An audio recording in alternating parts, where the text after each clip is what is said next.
নমস্কার বন্ধুরা, আমার চ্যানেলে আপনাদের সকলকে স্বাগত।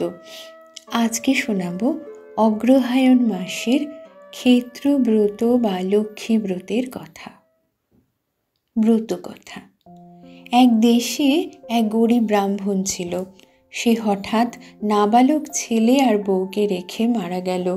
উপায় অন্তর না দেখে তার বউ ছেলের হাত ধরে এসে ভাইয়ের বাড়িতে উঠল। ভাইয়ের সংসার বেশ সচ্ছল ছিল। ভাই দিদি আর ভাগ্নেকে প্রাণ থেকেই গ্রহণ করলে, কিন্তু ভাজ তাদের খুশি মনে মেনে নিতে পারল না। তারা এসে উঠতে না উঠতেই বাড়ির ঝি আর রাখাল ছেলেটিকে বিদেয় করে দিল ভাজ। এখন ঝির কাজে বহাল হলো দিদি আর রাখালের কাজে নিযুক্ত হলো ভাগ্নে। ভাগ্নে ছেলেটি সারাদিন মাঠে মাঠে গরু চড়ায় আর সারাদিন কঠোর পরিশ্রম করে, আর ওর মা বাড়ির আর হেঁসেলের যাবতীয় কাজ করে।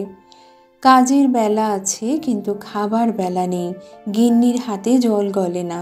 মার ছেলে আধপেটা খেয়ে বাঁচে। একদিন বাড়িতে খাবারের খুব মস্ত ঘটা হলো। মার ছেলের খেটে খেটে জিভ বেরিয়ে যাওয়ার জোগাড়। গিন্নি বাসি দুধ ফেলে দেওয়ার জন্য রেখে দিয়েছিল।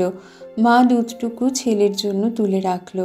তাই দেখে তো গিন্নি তেলে বেগুনে জ্বলে উঠল, আর চোর অপবাদ দিয়ে ছেলে শুদ্ধ হেনস্থা করে তাদেরকে তাড়িয়ে দিল।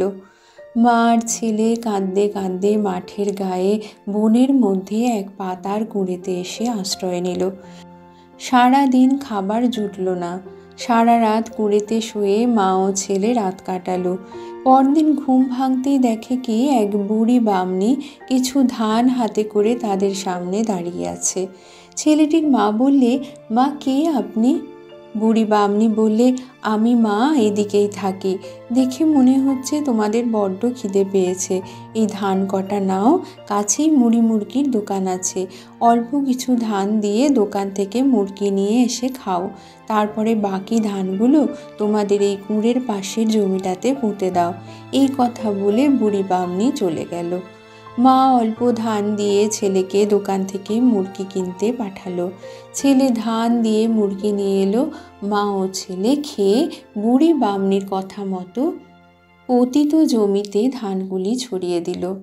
পরদিন দেখে কি সারা মাঠ সোনার ফসলে ভরে গেছে।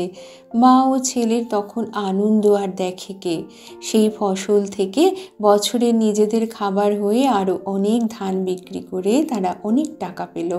দেখতে দেখতে 1 বছরের ভেতর মা ও ছেলে যাকে বলে বড়লোক হয়ে গেল। কুঁড়ে ঘর ভেঙে সেখানে তারা 3 মহলা দালান করলো।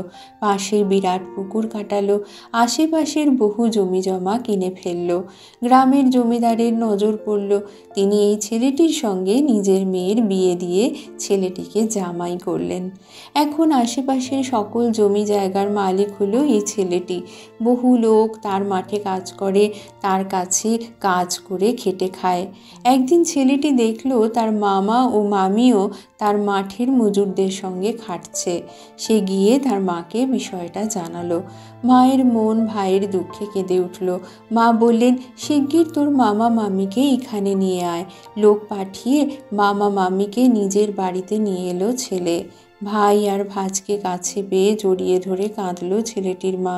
তারপরে ভাই আর ভাজকে ভালো করে খেতে দিল।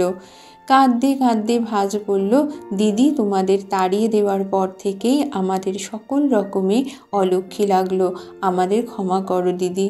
দিদি বলল, তোদের ওপর আমার রাগ নেই। তোরা আমাদের তাড়িয়ে দিয়ে ভালোই করেছিলি, তাই তো আজ আমরা এমন সুখী হতে পেরেছি। ভাজ বললে, কি করে তোমাদের এমন পয় হলো দিদি? দিদি বলল, এক বুড়ি বামনি আমাদের 4টি ধান দিয়ে গেল আর ক্ষেত্রব্রত করতে বলে গেল।